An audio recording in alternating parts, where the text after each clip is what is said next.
Y'all, 1 week into my new job, I made a huge mistake. I was so focused on one part of a task that I completely missed something totally obvious that sort of messed things up for a really big client. Now, luckily my boss was very forgiving. I'm new, things happen, but I didn't want that mistake to happen again. But here's the deal. Mistakes happen. Big mistakes and small mistakes. And this is something that's really close to my heart because this is something that I don't think we talk about enough in the workplace. And I think people have a lot of shame around the mistakes they made at work. So today we're gonna talk about big mistakes, small mistakes, what to do if you made a mistake, and honestly, if there really is such a thing as a mistake so big you can't recover from it. So make sure you stay till the end because we're gonna talk about it all. It's gonna be a pretty raw video. So to me, there's sort of two different types of mistakes. There are process mistakes and there are people mistakes. One is a lot easier to fix than the other. So let's talk process first. So a process mistake to me is a mistake where you didn't catch something in a process, where something went wrong, where you had an oversight of a detail, etc. So if that happens, which it can happen, and get ready, if you're new at a job, it's probably gonna happen a lot because you're trying to adjust to things. First thing to do is if you see it first, fix it. Then I think 99% of the time, you do need to own up to it. Let your boss know, hey, I made this mistake. Here's what I did to rectify it. Because there might already be some damage done. So let them know how you rectified it and what you're going to do so that mistake doesn't happen in the future. So for example, now I've created a checklist for myself so that I can't miss that step, right? It sounds so obvious, but we do forget things. This is why I'm a huge fan of taking notes, double checking your work, triple checking your work, especially when you're new, because we mess these things up. But this is why also 4 years into a job, you still should look at that checklist because we get complacent and we forget about little steps and we need to keep remembering to go through them. Basically on process mistakes, the big thing to me is own it. Whether you figure it out first or your boss comes to you and tells you about a mistake, don't blame shift, don't make excuses, own it. Say, you're right, I should have caught that. You're right, I shouldn't have done that. I'm so sorry. I do think depending on the situation, there are times where you can explain yourself, right? Sometimes you messed up because you thought you were doing it the right way because of something you read or something you saw, or like sometimes it's gonna need to have a conversation to go with it so they understand why you made the mistake. You weren't just doing some wild and crazy thing. So I do think it's worth explaining, but still own the fact that you made the mistake. Then talk about how you're gonna rectify things to not make that mistake again. Okay, so now let's talk about people mistakes. Okay, so here's what I mean when I say people mistakes. You've done something at work that offended somebody, or you've received a complaint, or somebody thought you were rude in some way, or you just had a bad day. These are hard. Let's just acknowledge this. These are hard. People mistakes are hard. No one wants to be told that we hurt someone's feelings or that someone complained about us. We could be misunderstood. Maybe we were having a bad day. It's not an excuse, but it does happen. Like, there's just something about these that it cuts to the core because no one wants to be seen as someone who was a mean person, a rough person, a hard person in some way.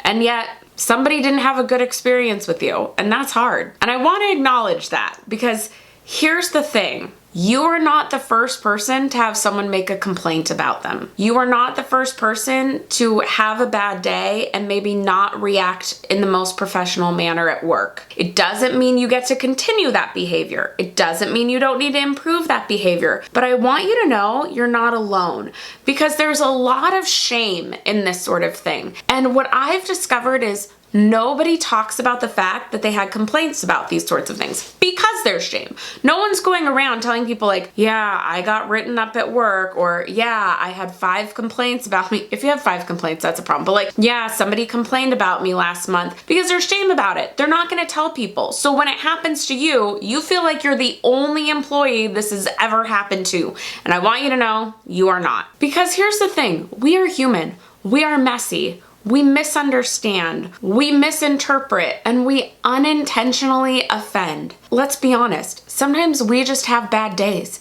and sometimes so do they. And those things create tension and clashing and conflict, and that's hard. But That's part of being human. And this also means that sometimes we hurt each other, even at work. And while of course, again, I'm not trying to condone bad behavior or say like, let it happen. Like, that's not the point. We should be trying to improve, but I don't want 99% of your awesome work to be completely shadowed and undermined by a complaint. And so that's why I'm putting so much emphasis on the like, give yourself grace part. Now, if you get told, hey, somebody complained about you, or hey, there's a conflict with a coworker and you're brought into your boss's office to talk about it. Number one, don't get defensive. Don't blame shift, things like that. I will say, explain the situation from your side. Sometimes there's perspective that needs to be given. Sometimes the person who complained didn't tell the whole story. So I think if you can, in a calm manner, share your understanding, but also if you know you had a bad day, own the fact that you were probably not in the best place. Own the fact that this was not your best behavior or that you were already mad at yourself about it. Like, that's the honest truth. Don't get defensive. Own your part, but explain anything that maybe was left out. If you can, apologize. Ask if you can apologize to the person. Ask if you can call them up. Basically, ask if there's any ways you can remedy the situation. And if they say you're getting written up for this sort of thing, this is a really key one. Stay with me here. If they say you're getting written up, what most places won't tell you is that if you're getting like a write-up, a letter in your file for HR, you can write a rebuttal. You can write your side of the story once they've written yours. So ask your supervisor, can I write a rebuttal to the letter that's going in my file? I will be extremely transparent right now. I got written up once for something and I fully own part of it was my fault, not my finest moment. But part of what was said in that file was not the whole truth. It did not give context to everything. And so I wanted my side to be stated too. And so I added it. I added in my part just to show like, hey, there are two sides to this story. So just know you can say something, but HR will rarely tell you that you're allowed to. So I want you to know you can say something on your side.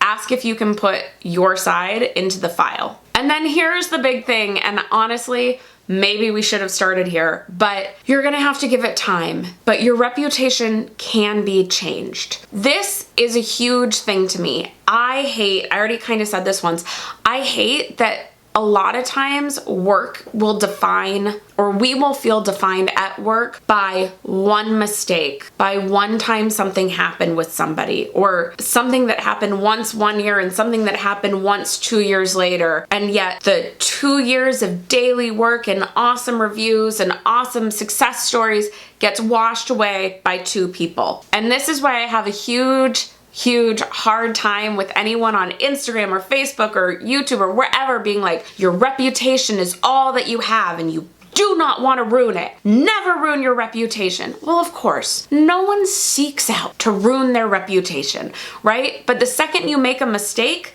now we're like, oh, my reputation is ruined. Everybody hates me. I am now defined by this moment. And I have a really hard time with that because that's soul crushing, because you feel like you can't come back from it. And I promise you, you can. It's gonna take time and it means you need to grow as an individual, but I want you to know your reputation is not ruined. You can still do a really good job. Depending on the place, it might be a warning sign that you probably should start looking elsewhere, but it doesn't have to define you for all time. And so I want you to know that if you are someone who's made a mistake at work, that's really the point of this video. I want you to know that you are not alone. You are not the first person who's made a mistake at work. You will not be the last, because we are messy people and you can move on from it and you can improve as a person, and your reputation is not destroyed forever, and there will still be somebody else who hires you, and you can still get a promotion, and you can still be looked at as a valuable member of the team. You're just not perfect, and that's okay. So that's today's video. Little bit different over here, but it was something I really wanted to talk about. If you are willing, I would love for you in the comments to share any mistakes you made at work and if you resolve them. Don't give, you don't have to give details that are too raw, but I think it can really help people know that they're not alone. They're not the only one. I one time confided in a friend that I got talked to about something at work, and then I found out she'd been talked to about her tone multiple times. And I'm like, you have? Like, you've never told me that. So I want to normalize this idea that nobody is perfect at work. We all have things we can work on. And that's it for today. If you want more information on things in the workplace, you might want to go watch this video on quiet quitting. And I'll see you in the next one. Bye.